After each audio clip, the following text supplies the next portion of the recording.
Bodhisattvas play freely within spiritual powers.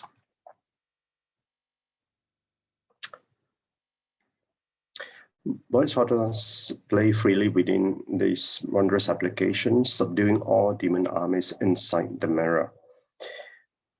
In our daily life, obviously, we have various thoughts emanating within our minds, sometimes good, sometimes bad.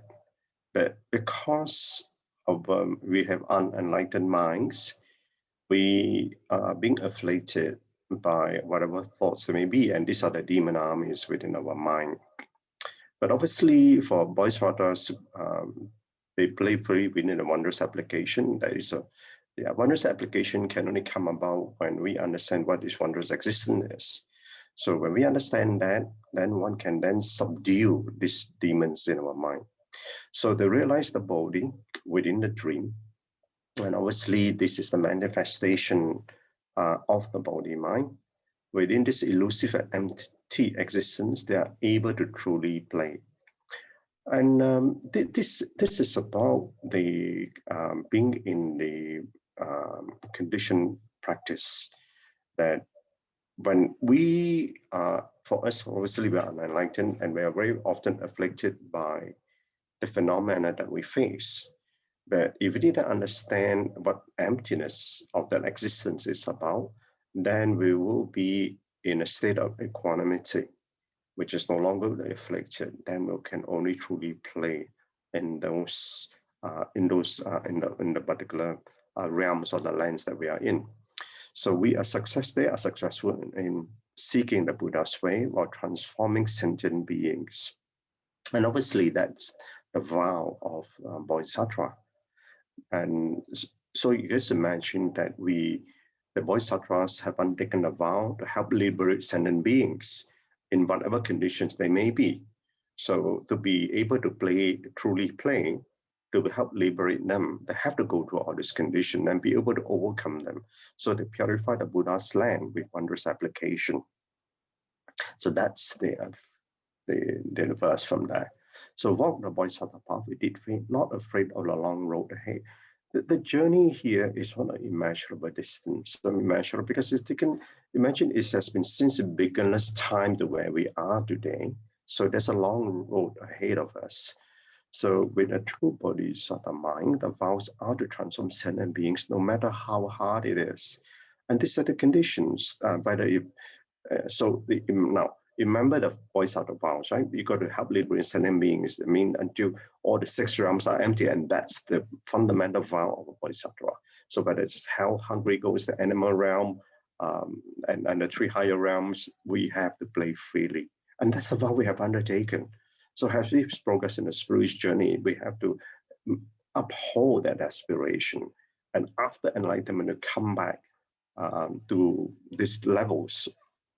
So the demon armies we see inside the mirror in our minds, but we need to overcome this. So imagine now we walk into darkness, and are we going to see, how could I see we walk into darkness? Obviously, we say we carry a torch, we can see the light, but imagine walking into darkness and you don't have a torch in you. Where is that illumination going to come from?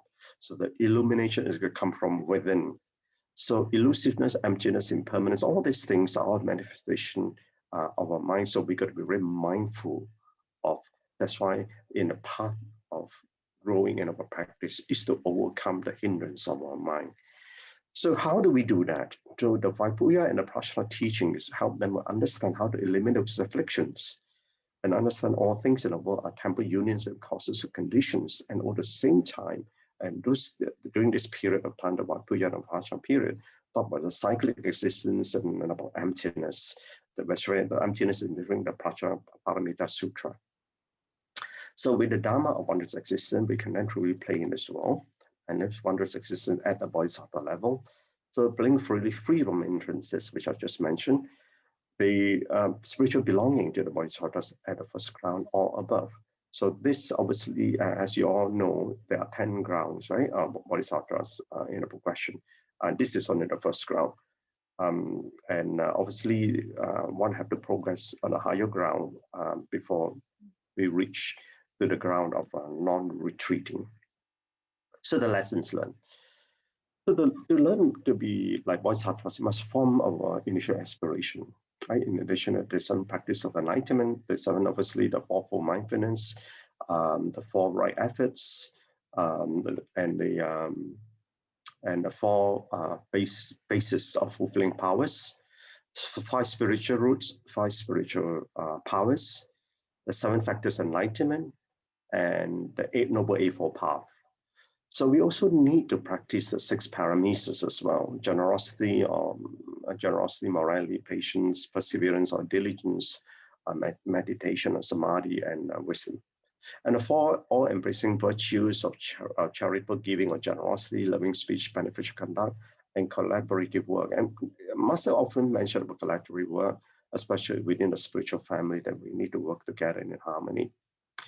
So heroes only seek to benefit themselves. So that the 7 practice of enlightenment is enough for them. So this the 7 practice of enlightenment is not just for bodhisattva path. It is meant for all who seek enlightenment, even the first ground of enlightenment, which is here the hearers. So this is the reason why the 2 vehicle practitioners, meaning the small and the medium vehicle, took no joy in the practice of great vehicle and goes amongst the people because they thought this will attain emptiness. So why is there a need to continue any further?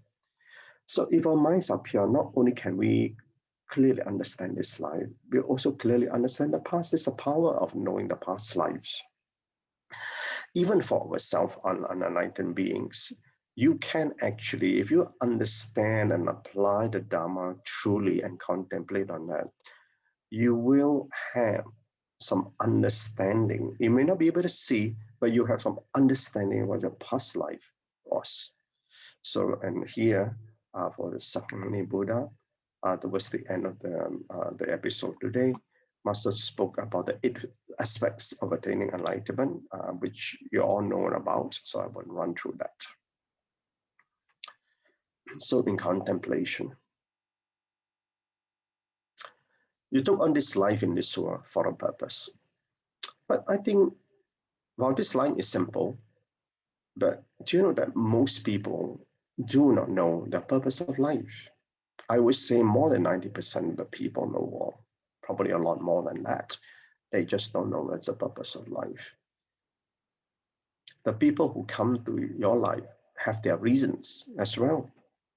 So whilst that we are alone, I may come to this world for our own purpose, but people come into this life for their reasons, and they come to you for reasons. So life flows with lessons. And that is why when we take on this life, the life flows.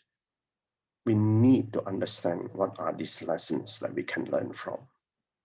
So nature gives you the teachings.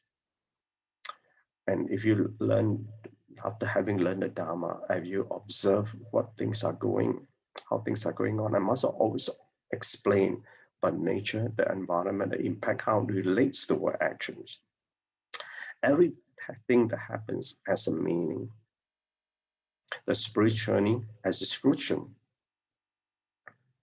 So knowing the place you have in this world brightens your purpose in life and deepen the meaning of your practice.